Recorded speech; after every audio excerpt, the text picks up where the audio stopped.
분들과 인사하겠습니다. 사랑합니다. 반갑습니다. 환영합니다. 잘 오셨습니다. 예, 은혜 받으십시다. 예, 그래요. 오랜만에 보는 얼굴들도 있고 또 서로 오랜만에 또 어른들 찾아오신 분들도 있는 것 같아요. 오늘 또 말씀을 통해서 우리 하나님께서 은혜를 충만하게 더하실 줄 믿습니다. 오늘 말씀의 제목은 헌신입니다. 헌신. 세신 헌신할 때 헌신이 아니라 우리가 보통 나를 드리는 희생, 그러한 이제 헌신인데 보통 성경에 나오는 헌신이라는 단어도 대부분 그런 단어예요. 나를 드리는 그러한 희생의 그런 내용들이 헌신인데 오늘 본문에서의 내용은 좀 다릅니다. 여기서 나오는 헌신이라는 단어는 그러한 단어가 아니라 풍만하다, 가득 채워져 있다. 그래서 시간적으로나 공간적으로나 어떤 것도 침입할 수 없을 정도로 아주 가득 채워진 상태, 이 상태를 여기선 헌신이라고 얘기하는 거예요. 이 말씀이 나오게 되는 배경에 대해서 우리가 이야기를 좀 해야 될 것 같아요. 하나님께서 이스라엘 백성들을 애굽에서 이끌어내신 뒤에 이 홍해를 건너게 하시고 시내 광야로 이끌어 주셨어요. 그리고 거기서 모세를 저 시내산으로 불러 올리십니다.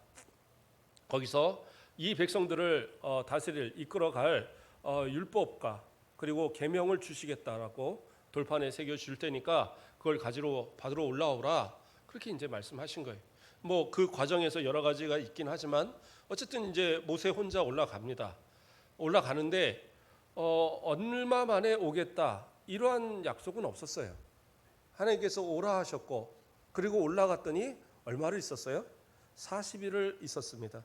출애굽기 24장 18절에 모세는 구름 속으로 들어가서 산 위에 올랐으며 모세가 40일 40야를 산에 있으니라. 성경이 분명히 그렇게 이야기합니다. 그래서 40일 동안을 있게 되어지는데 그 40일이라는 시간을 있을 동안 거기 있다라는 것을 누가 알았을까요? 아마 하나님밖에 모르셨을 겁니다. 아무도 설마 올라가서 이렇게 오래 있다 내려올리라고는 아무도 생각을 못했겠죠. 근데 모세는 하나님의 뜻을 따라 하나님의 말씀을 따라 올라갔고 하나님께서 그곳에서 모든 하나님의 율법의 내용들을 자세하게 알려주시고 그리고 그 두 돌판을 준비하여 친히 거기다 앞뒤로 다 새겨서 그것을 모세에게 주시는 겁니다. 그 과정이 40일이라는 시간이 걸렸던 거예요. 물론 그 과정에 어떠한 것이 어떻게 됐고 이런 건 우리는 모르죠. 그냥 말씀하신 것과 그리고 그 돌판을 주신 것인데, 그런데 이 돌판을 받는 동안에 40일이라는 시간을 지내니까 도저히 사람으로서는 40일이라는 시간을 그 산 위에서 먹지도 않고 그렇게 버틸 수가 없거든요. 일반적인 사람이 어떻게 가능하겠습니까? 그래서 이 모세가 저 위에서 죽은 줄로 안 거예요. 안 내려오니까. 그래서 이 백성들이 고심을 하다가 아론에게 찾아갑니다. 아론에게 찾아가서 저 애굽에서 우리를 이끌어낸 그 사람이 지금은 어디 있는지 우리는 잘 모르겠다. 어떻게 된지도 잘 모르겠고, 그러니까 당신이 이제 일어나서 우리에게 저 애굽에서 우리를 인도한 신을 우리에게 달라라고 얘기를 해요. 그것이 출애굽기 32장 1절에 나옵니다. 백성이 모세가 산에서 내려옴이 더딤을 보고 모여 백성이 아론에게 이르러 말하되 일어나라, 우리를 위하여 우리를 인도할 신을 만들라. 이 모세 곧 우리를 애굽에서 인도하여 낸 사람은 어찌 되었는지 알지 못함이다. 이렇게 얘기하고 있어요. 그러니까 지금 모세는 이미 죽었다라고 판단을 하고 아론, 당신이 우리에게 신을 만들어 달라. 저 애굽에서 우리를 이끌어낸 그 신을 우리에게 만들어 달라고 요구를 해요. 왜냐하면 애굽에 있을 때는 모든 게 신이었거든요. 10가지 재앙을 통해서 다 이 하나씩 다 그 재앙을 내렸던 것이 결국엔 그들이 신으로 섬기는 그런 존재들이 아무것도 아니라는 것을 알게 했던 겁니다. 그들은 나일강도 섬겼고 곤충들도 섬겼고 질병도 섬기고 그 악신들이 주는 거라고 생각을 했어요. 낫도 섬기고 해도 섬기고 이러한 이제 모든 신들을 섬겼는데, 그러니까 자신들은 눈에 보이는 것을 섬기다가 이젠 보이지 않는 하나님을 섬기려니까 적응이 안 되는 거예요. 그러니까 우리한테 신을 만들어내라. 그런데 이게 그냥 단순하게 주시면 좋을 텐데요라고 말하는 게 아니에요. 아주 강압적으로 지금 주지 않으면 무슨 일을 벌어질지 모르겠다라는 그런 아주 강압적인 태도로 말하는 겁니다. 원문의 뜻이 그래요. 그래서 그러한 모습으로 지금 말할 때에 아론은 겁을 먹었죠. 그래도 궁여지책으로 생각한 것이 그 당시에 가장 귀하게 여기는 금, 지금도 금이 귀하지만 그래서 금고리들을 다 백성들의 갖고 있는 그 부녀자들이 갖고 있는 금고리들을 다 갖고 와라. 그러면 그것으로 내가 신을 만들어 주겠다 이야기합니다. 그래서 어떤 그 주석에는 그렇게 돼 있더라고요. 아론이 그래도 그러한 자기의 어떤 재산 이런 것을 추구하는 그런 상황이 되면 이렇게 막 요구하던 것을 이 요구를 그치지 않을까, 이런 어떤 생각이 아니었을까라고 써 있더라고요. 그런데 어쨌든 그러한 방법을 썼는데도 불구하고 백성들은 자원해서 그 금고리들 다 가져오는 거예요. 그리고 이것으로 신을 만들어 달라. 그래서 어떻게 해요? 출애굽기 32장 4절에 아론이 그들의 손에서 금고리를 받아 부어서 조각칼로 새겨 송아지 형상을 만드니 그들이 말하되 이스라엘아 이는 너희를 애굽 땅에서 인도해낸 너희의 신이로다 하는지라. 여기서는 단순히 신이라고 써 있지만 원래 원문에서는 복수로 돼 있어요. 그래서 어떤 학자들은 이 단순히 금송아지 하나뿐만 아니라 남는 걸 가지고 여러 형상을 만들었지 않을까라고 이렇게 해석하기도 합니다. 어쨌든 대표적으로 금송아지를 만들어서 이것을 뭐라고 그래요? 너희를 인도한 신이다라고 보여주는 거예요. 아론도 상당히 하나님에 대한 지식이 없었을 뿐더러 백성들을 올바로 인도해야 될 그가 결국에는 우상을 숭배하게 만드는, 그렇죠? 그러한 하나님의 형상을 위로 하늘의 것이나 아래로 땅에 있는 것이나 땅 아래로 물속에 있는 것이나 아무 형상도 만들지 말라고 했는데 이것을 하나님의 형상이라고 만들었어요. 결국에는 아직 돌판을 받지는 않았지만 이미 그 계명을 어기고 있는 지금 상황이 돼버린 겁니다. 그러면 왜 송아지를 만들었을까? 당시에는 황소가 상당한 그 힘의 상징이고 신의 형상으로 여겼어요. 그래서 바알도 황소의 형상이지만 애굽에서도 상당한 그러한 어떤 힘이 있는 신으로 섬기는 것의 형상이 황소의 형상이었거든요. 그러니까 애굽에서 가졌던 그 지식을 그대로 가져와서 그래 가장 힘 있는 신이 황소신이니까 여호와 하나님도 황소처럼 생겼을 것이다 하고 그렇게 만들어 준 거예요. 어떻게 보면 그들이 섬기고자 하는 건 하나님이다라고 생각할 수 있죠. 그러나 그들이 바라보면서 섬기는 건 뭐예요? 금송아지예요. 그건 하나님이 아니에요. 그럼에도 불구하고 그것을 하나님으로 말하는, 그것을 주는 아론, 그리고 그것을 섬기겠다는 백성들, 이것은 하나님 앞에 큰 범죄의 모습들을 지금 해가고 있는 겁니다. 저는 가끔 그런 생각을 합니다. 우리 성도들이 하나님을 생각할 때 어떻게 생각하고 있을까? 우리는 보통 하나님을 생각할 때 자기가 아는 지식의 그런 한계에다 하나님을 가두는 경우들이 있어요. 그래서 하나님은 아주 무서운 그러한 우리 아버지와 같은 모습. 옛날 아버지들 무서웠잖아요. 아버지는 또 하나님은 송아지 같은 같은 자신이 생각하는 그러한 한계 속에 하나님을 자꾸 가두는 그런 경우가 있어요. 그러다 보니까 어느 순간은 말하는 거예요. 하나님도 이런 건 안 될 것 같아. 상당히 위험한 행동이고 위험한 말씀이에요. 하나님은 전능하신 하나님이고 전지하신 하나님, 알지 못하시는 것이 없고 하실 수 없는 것이 없는 분이 우리 하나님이세요.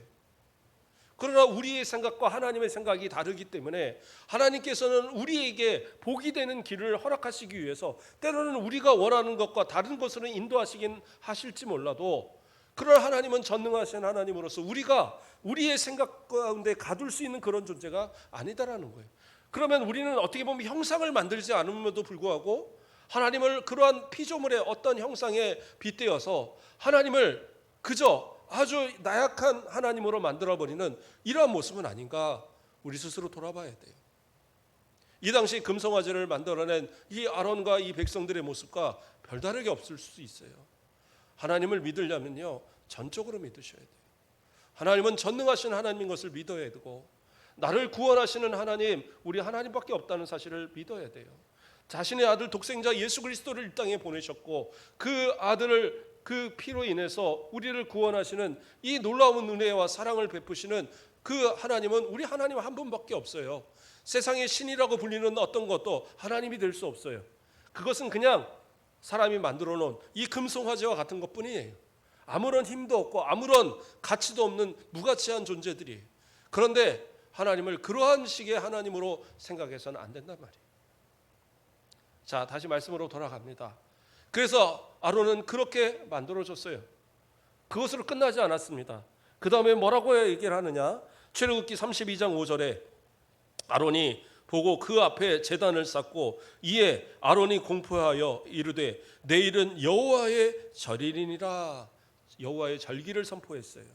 그러니까 여호와의 이름으로 절기를 선포해요. 뭐예요? 금송아지를 만들고 그 앞에 제단을 만들고 거기서 제사하고 기쁨으로 절기를 지키며 축제하자라는 거예요. 아론은 처음에는 불가피하게 그러한 모습을 동조했을지 모르지만 이제는 뭐예요? 적극적으로 동조하고 있는 거예요. 적극적으로 오히려 죄짓도록 끌고 가고 있어요. 누구의 이름으로? 하나님의 이름으로. 그러니까 2계명에 거쳐서 이제는 하나님의 이름을 망령되이 일컫는 3계명까지 범하고 있는 거예요. 몰라서 그랬겠죠. 아직 계명을 안 받았으니까. 그렇다 할지라도 하나님의 명령을 따라 이 백성을 이끌어낸 저 10가지 재앙 가운데 그 아론이 모세와 함께 그 모든 것을 이끌었고 홍해를 건넜고 지금 이 신의 광야까지 온 그가 하나님 앞에 이러한 큰 죄악을 범한다는 것이 말이 안 되는 거죠. 그리고 이 절기를 지키기 위해서 사람들은 어떻게 해요? 아, 그래, 우리가 이제 제물을 드려야지. 번제와 화목제를 드리고 그 앞에서 그 먹고 마시고 춤추고 축제를 벌이는 거예요. 이걸 누가 보셔요? 하나님께서 보셨어요. 모세는 모르죠. 열심히 하나님 뭐 알려주세요. 그러고 다 열심히 듣고 있는데 하나님 갑작스럽게 얘기하시는 거예요. 이 백성, 이 부패한 백성, 너 빨리 내려가라. 너의 백성이 지금 부패하였다 하고 소리를 치는 거예요.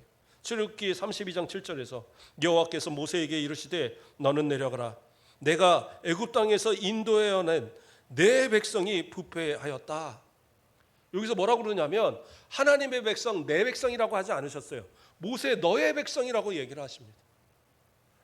이것은 뭐예요? 하나님께서 정말을 진노하셨다는 의미예요. 왜? 하나님께서는 모세를 처음 부르실 때도 뭐라고 그러셨어요? 내 백성을 인도하라 그랬어요. 하나님의 백성을 인도하라고 하나님 그렇게 얘기하셨지 모세 너에게 준 백성이라고 말하지 않으셨어요. 그러니까 지금 모세를 향하여서 너의 백성이라고 얘기하는 것은 뭐냐면 이 백성이 나하고 관계가 없다라는 거예요. 하나님께서 그 관계를 끊으시겠다라고 지금 마음을 가지시는 거예요. 정말 무서운 상황이 되는 거죠. 모세는 어떤 상황인지도 잘 모르고 그러다가 이 백성에게 큰 문제가 생긴 것을 알고 하나님 앞에 하나님 이 백성을 살려주십시오. 하나님께서는 모세 너를 통해서 새 민족을 만들겠다 하시는데 아닙니다 하나님. 아브라함, 이삭, 야곱 그들과 언약을 기억하시고 하나님 한 번만 용서해 주십시오. 이방 사람들이 뭐라고 하겠습니까? 저 애굽에서 이끌어나서 이 광야에서 다 죽였다고 손가락질하지 않겠습니까? 하나님 한 번만 봐주세요. 모세가 간절히 빌어요. 그래서 하나님께서 그 진노를 거두시고 모세에게 두 돌판을 줘서 내려보냅니다. 근데 모세가 내려와요. 오다 보니까 이제 여호수아가 그래도 의리 있는 여호수아가 40일을 버티고 기다렸어요 밑에서. 그리고 모세를 반기고 그리고 같이 이제 내려갔는데 소리가 들리니까 아 저기서 무슨 전쟁 났나 봅니다. 싸움 났나 봅니다. 아니다. 지금 거기서 춤추고 놀고 난리가 났다. 한번 가보자. 내려오는데 어떻게 해요? 백성들이 거기서 그냥 춤추고 막 그 금송아지 앞에서 그 제사 드리고 막 소리 지르고 있는 거예요. 그러니까 모세가 화가 났어요. 그리고 두 돌판을 갖다가 깨버렸어요. 우리가 이 사실은 잘 알잖아요. 근데 두 돌판을 깼다는 의미가 어떤 의미인가? 우리는 생각했어요. 단순히 그것이 화가 나서 그걸 던졌느냐? 그래서 실제로 예전에 그런 설교도 많이 하셨어요. 어떤 분들은 이것을 갖다가 모세가 화가 나니까 감히 하나님이 주신 돌판을 갖다가 집어던져 깨버렸다고. 모세 아주 성질이 더럽다고. 예, 그렇게 아주 설교하신 것도 제가 들은 적이 있어요. 근데 그게 아니에요. 왜? 하나님께서 돌판을 깬 것에 대해서 책망하지는 않으셨어요. 물론 나중에는 이제 하나님 앞에 올라갈 때는 돌판을 자기가 챙겨서 갔지만, 그러나 하나님께서 그것을 깬 것에 대해서 책망하지 않으세요. 왜? 그 깬 의미가 있거든요. 이건 뭐예요? 하나님과의 언약이에요. 십계명은 하나님과의 언약입니다. 두 돌판은 언약의 상징이에요. 그래서 이 백성들이 그 하나님의 교회에다가 딱 넣어놓고, 그렇죠? 그것이 하나님의 임재의 상징으로서 지성소에 보관을 하는 거예요. 그리고 그 위에 뚜껑을 덮는 그 뚜껑 위에 그것을 시은자라 해서 하나님의 임재의 상징으로. 그래서 이 언약의 궤라고 불리는, 그 언약의 궤라고 불리는 이유가 그 안에 이 언약의 두 돌판이 있기 때문인 거예요. 그러니까 이것은 언약입니다.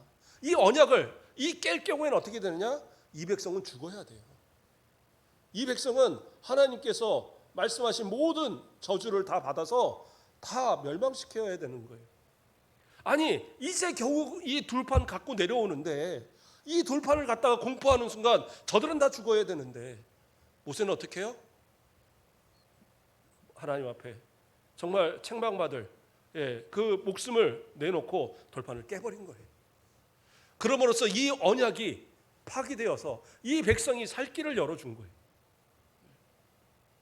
그러나 그 책임은 분명히 져야죠. 이 백성이. 그러니까 내려와서 어떻게 해요?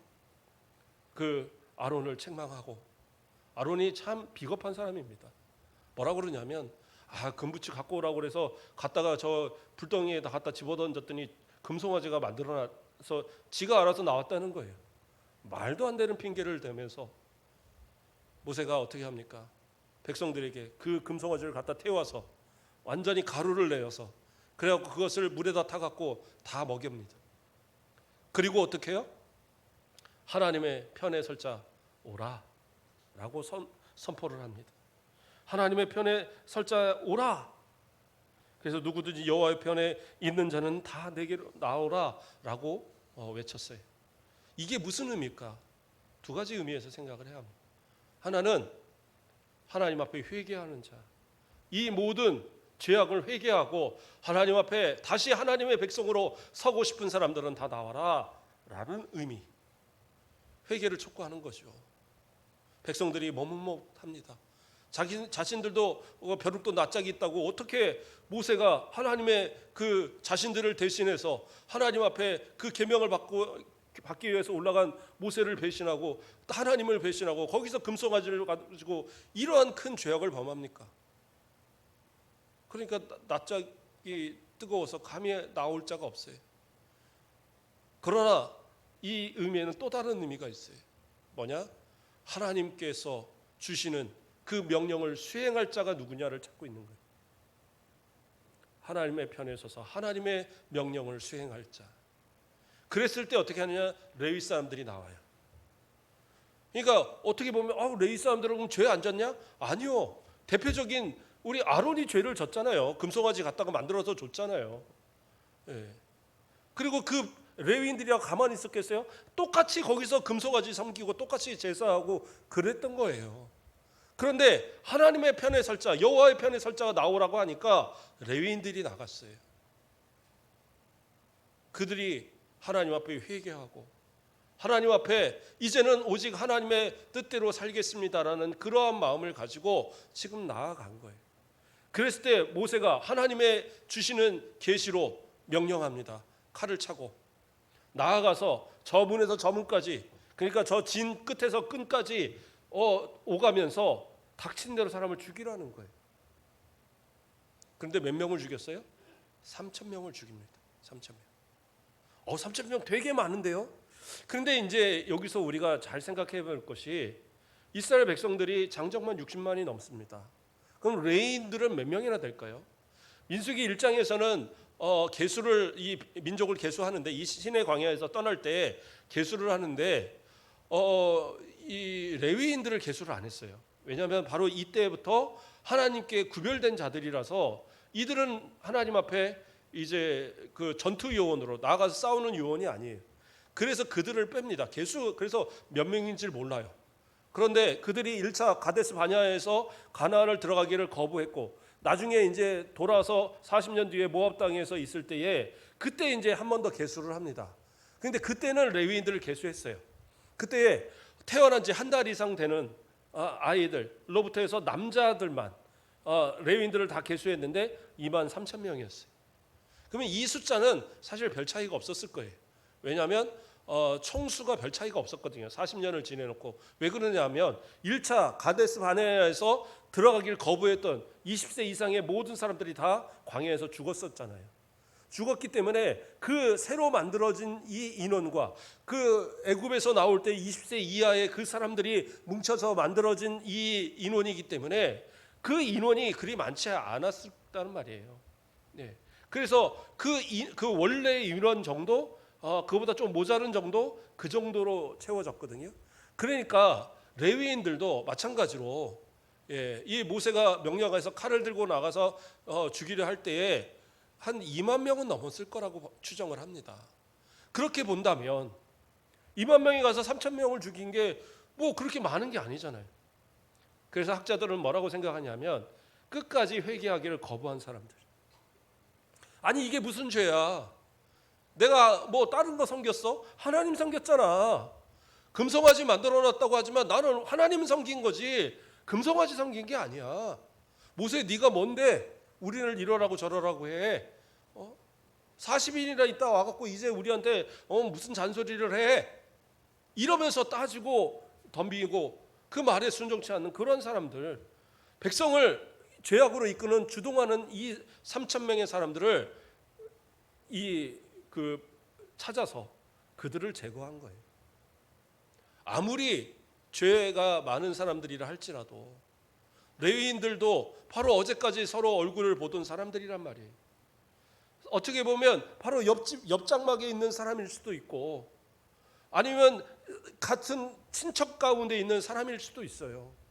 그러한 사람들인데 그들이 죄악에 회개치 않는다는 이유로 그들을 죽였어야 한단 말이에요.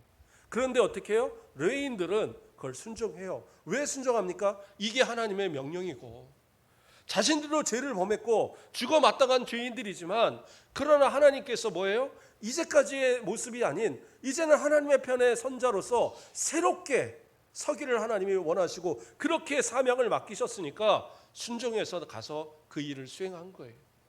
그것이 아무리 힘들고 아무리 고통스럽고 괴로운 일이라 할지라도 그것이 하나님이 맡기신 일이기 때문에 그것을 가서 감당한 것이고 그렇기 때문에 모세는 그들이 헌신했다라고 얘기를 하는 거예요.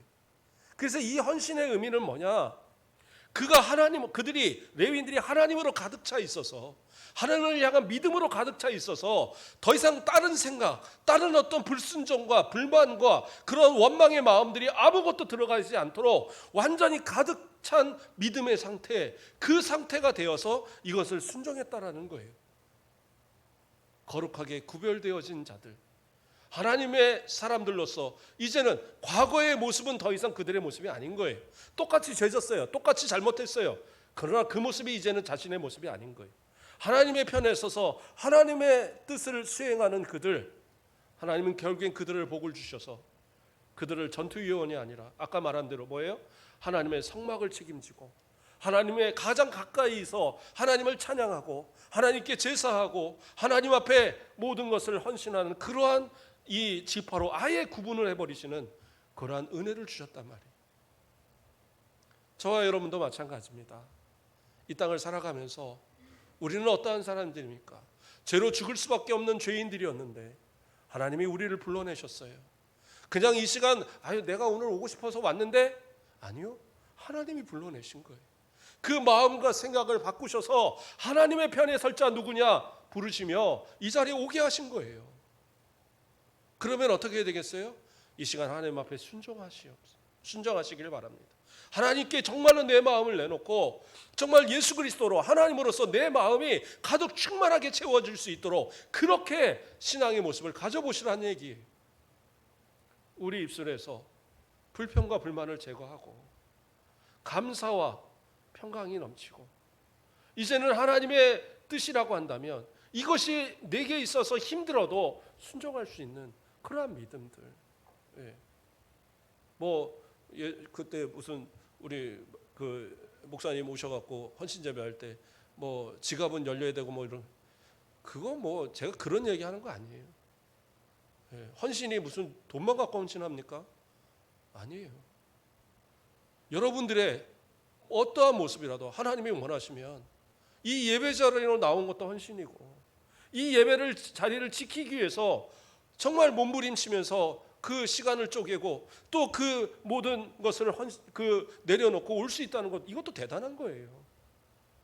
하나님 앞에 하나하나 헌신의 자리에 있을 때 불평하지 말고 불만하지 말고 이렇게 오전 예배 나오신 분들은 오후 예배도 한번 도전해 보시고 오후 예배 나오시는 분들은 수요 예배도 한번 도전해 보시고 수요 예배 나오시는 분들은 또 새벽 예배도 한번 도전해 보시고 예배에 먼저 한번 헌신을 해 보시고 또한 하나님의 말씀을 가까이 하는 습관을 가져보시고 기도하는 습관을 가져보시고 우리 장로님 기도하시면서도 이제 시원해지는 계절 기도하기 좋은 계절 그런데 우리는 뭐예요? 놀러 가기 좋은 계절 자꾸 생각을 한단 말이에요.